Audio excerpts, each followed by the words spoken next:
ಬಹಳಷ್ಟು ಕಾರ್ಯಕ್ರಮಗಳಿಗೆ ಹೋದಾಗ ಸಂತೋಷ ಆಗ್ತಾ ಇದೆ, ತುಂಬ ಆನಂದ ಆಗ್ತಾ ಇದೆ ಅಂತ ಹೇಳ್ತೀವಿ. ಆದರೆ ಇವತ್ತು ಈ ಕಾರ್ಯಕ್ರಮ ಅದಕ್ಕೆ ಡಬಲ್ ಅಂತ ಹೇಳೋದು ತಪ್ಪಾಗಲ್ಲ. ಆನಂದಕ್ಕೆ ಪರಮಾನಂದ ಇವತ್ತಿನ ಒಂದು ಕಾರ್ಯಕ್ರಮ ಇದು. ಬಹಳ ಅಪರೂಪಕ್ಕೆ ಒಂದೊಂದು ಸಲ ಘಟಿಸುತ್ತೆ ಈ ಥರದೊಂದು ಸನ್ನಿವೇಶ ಪ್ರತಿಯೊಬ್ಬ ಕಲಾವಿದರಿಗೂ ಕೂಡ. 25 ವರ್ಷ ಅಂತ ಅನ್ನೋವಂಥದ್ದು ಹುಡುಗಾಟದ ಮಾತಲ್ಲ ರೀ.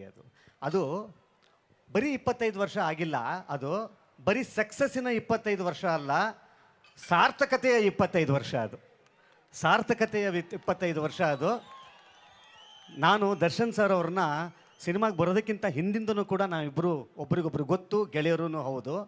ಅವರ ಈ 25 ವರ್ಷದ ಟ್ರಾವೆಲ್ ಏನಿದೆಯಲ್ಲ, ಈ ಟ್ರಾವೆಲ್ಲು ಬರೀ ಒಂದು ಸ್ಟ್ರೇಟ್ ಲೈನ್ ಆಗಿಲ್ಲ. ಅದು ಹಿಂಗಿದೆ ಹಿಂಗಿದೆ ಹಿಂಗಿದೆ ಹಿಂಗಿದೆ ಮತ್ತೆ ಹಿಂಗಿದೆ. ಯಾಕೆ ಅದು ಇಲ್ಲಿ ತನಕ ಬಂದು ಇಷ್ಟು ಯಶಸ್ವಿಯಾಗಿ ನಿಂತ್ಕೊಳ್ಳಿಕ್ಕೆ ಕಾರಣ ಏನು ಗೊತ್ತಾ? ಅವರು ತೆರೆ ಮೇಲೆ ಮಾತ್ರ ಹೀರೋ ಅಲ್ಲ, ಇಲ್ಲಿಂದನೂ ಹೀರೋ. ಅವರು ಇಲ್ಲಿಂದನೂ ಹೀರೋ. ಅಂಥವರಿಗೆ ಈ ಥರದ ಸನ್ನಿವೇಶಗಳು ಘಟಿಸುತ್ತೆ.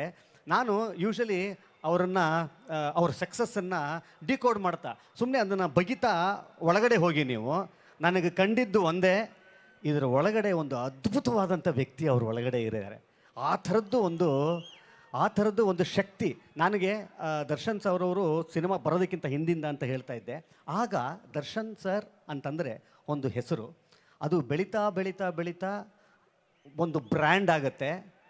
ಇವತ್ತು ಅದೆರಡಕ್ಕೂ ಮೀರಿ ದರ್ಶನ್ ಸರ್ ಒಂದು ಶಕ್ತಿ. ಇವತ್ತು ನಿಜ ಸತ್ಯ, ಅದೊಂದು ಶಕ್ತಿಯಾಗಿ ಇವತ್ತು ಬೆಳೆದು ಇಲ್ಲಿ ತನಕ ನಿಂತಿದೆ ಅಂತ ಅನ್ನೋದಾದರೆ, ಇವತ್ತು ನಾವು ಇದು ಅವರೊಬ್ಬರ ಇದು ಸೆಲೆಬ್ರೇಷನ್ ಅಲ್ಲ. ಇವತ್ತು ಇಡೀ ಕನ್ನಡಿಗರು, ಇಡೀ ಚಿತ್ರೋದ್ಯಮ ಆಗಿರ್ಬೋದು, ಸಿನಿಮಾ ಪ್ರೇಮಿಗಳು ಯಾರ್ಯಾರಿದ್ದಾರೆ ಅವ್ರಿಗಾಗಿರ್ಬೋದು, ದರ್ಶನ್ ಸರ್ ಅವರ ಫ್ಯಾನ್ಸ್ ಯಾರಿದ್ದಾರೆ ಅವ್ರಿಗಾಗಿರ್ಬೋದು, ಅವರ ಆಚರಣೆ, ಅವರ ಸೆಲೆಬ್ರೇಷನ್ ಇದು ಸತ್ಯ.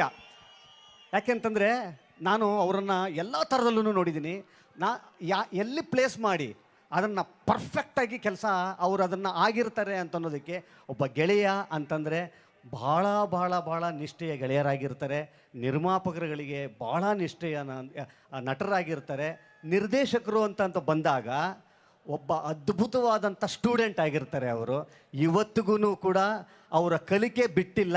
ಎಲ್ಲಿ ತನಕ ಒಬ್ಬ ಮನುಷ್ಯ ಕಲಿತಾ ಇರ್ತಾನೆ ಅಲ್ಲಿ ತನಕ ಅವ್ರ ಏಳಿಗೆ ಆಗ್ತಾ ಇರುತ್ತೆ ಅನ್ನೋದಕ್ಕೆ ದರ್ಶನ್ ಸರ್ ಅವರೇ ಭಾಳ ಜೀವಂತ ಉದಾಹರಣೆ. ಅದು ನನಗೆ ಯಾವುದೋ ಒಂದು ಹಿಂದಿನ ಒಂದು ಸಿನಿಮಾ ಶೂಟಿಂಗ್ ಹೋದಾಗ ಸುಮಾರು ಅವರಿಗೆ ಎಲ್ಲರಿಗೂ ಊಟ ಮಾಡಿಸೋವಂಥದ್ದು ಭಯಾನಕ ಇಷ್ಟ. ಅವರಿಗೆ ಒಂದಿಷ್ಟು ನಮಗೆ ತಿನ್ನಿಸ್ಬಿಡ್ತಾರೆ. ಅವ್ರೇನೂ ಹಾಕ್ಕೊಂಡಿರಲಿಲ್ಲ ಅವತ್ತು. ಅವ್ರೇನೂ ಹಾಕ್ಕೊಂಡಿರಲಿಲ್ಲ. ಸರ್ ಯಾಕೆ ನನಗೆ ಮಾತ್ರ ಆಗ್ತಾಯಿದೆ, ನಿಮ್ಗೇನು ನಿಮ್ಮ ತಟ್ಟೆ ಖಾಲಿ ಇದೆ ಏನು ಅಂತಂದಾಗ ಅದಕ್ಕೆ ಅವ್ರು ಹೇಳಿದ್ದೇನು ಗೊತ್ತಾ? ಒಳಗಡೆ ಒಬ್ಬ ನಿರ್ದೇಶಕರು ಒಂದು ಶರ್ಟ್ಲೆಸ್ ಅಂದರೆ ಶರ್ಟನ್ನು ಬಿಚ್ಚಿ ಒಂದು ಸೀನ್ ಮಾಡಬೇಕು ಅಂತ ಇದೆ, ಅದಕ್ಕೋಸ್ಕರ ಹೆಚ್ಚು ಕಮ್ಮಿ 1 ತಿಂಗಳಿಂದ ನಾನು ಅನ್ನ ಊಟ ಮಾಡಿಲ್ಲ ಅಂತ ಹೇಳ್ತಾರೆ. ಈ ಥರದವ್ರು ಸಿಗ್ತಾರ ನಮಗೆ? ಇದಕ್ಕೆ ತಾನೇ ಸಕ್ಸಸ್ ಅಂತೀವಿ.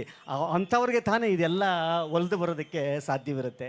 ಇವತ್ತು ಅವರ ಸಮಕಾಲೀನರಾಗಿ ನಾನು ಅವರ ಜೊತೆಯಲ್ಲಿ ಕೆಲಸ ಮಾಡಿದ್ದಂಥ ಪುಣ್ಯ ಇವತ್ತು ನನಗೆ ಸಿಕ್ಕಿದೆ ಅಂತಂತಂದರೆ ಅದು ದರ್ಶನ್ ಸರ್ ಅವ್ರಿಗೆ ಸೇರಬೇಕಾದಂಥ ಕ್ರೆಡಿಟ್ಸ್. ಅದು ಸರ್ ಈ 25 ವರ್ಷ ಒಂದು ಘಟ್ಟ, 25 ವರ್ಷದ ನಂತರ ಇದೆಯಲ್ಲ, ಇದು ಇನ್ನೊಂದು ಭಾಳ ಅದ್ಭುತವಾದ ಘಟ್ಟ. ಅದು ಖಂಡಿತ ಹೇಳ್ತೀನಿ.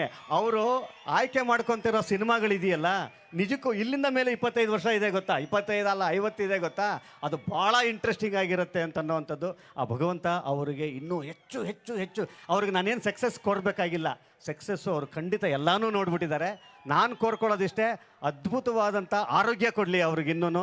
ನಮ್ಮ ಜೊತೆಯಲ್ಲಿ ಇನ್ನೂ 10 ವರ್ಷ 100 ವರ್ಷ ನಮ್ಮ ಜೊತೆಯಲ್ಲಿ ಅವರು ಇದೇ ಥರದ ಕಲೆಯನ್ನು ನಂಬಿಕೊಂಡಂಥ ಇವರಿಗೆ, ಅವರ ಫ್ಯಾನ್ಸ್ಗಳಿಗೆ ಇನ್ನೂ ಹೆಚ್ಚು ಸಿನಿಮಾಗಳು, ಒಳ್ಳೊಳ್ಳೆ ಸಿನಿಮಾಗಳು ಕೊಡುವಂಥ ದೇವರು ಅವ್ರಿಗೆ ಆಶೀರ್ವಾದ ಮಾಡಲಿ ಅಂತ ಕೇಳ್ತೀನಿ.